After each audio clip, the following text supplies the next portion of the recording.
श्री रामचंद्र कृपाल भज मन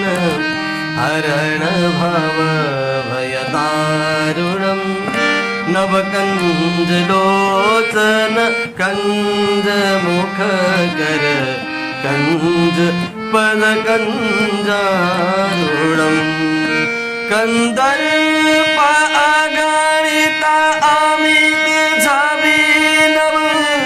नील नीरद सुंदरम पटपीत मानहु तनि तरुते सुचे नौमि जनक सुता परम भजुदीन बंधु दिनेश दानव दैत्य वंश निकंदनम रघुनंद आनंद कंद कोसल चंद दशरथ नंदनम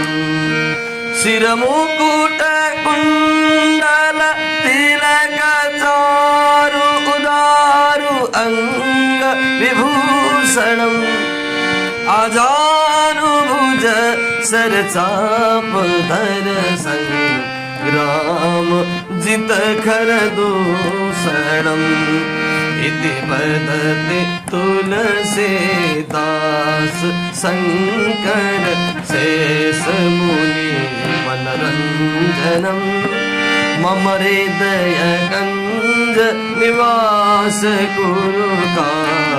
मादि खलदल गंजनम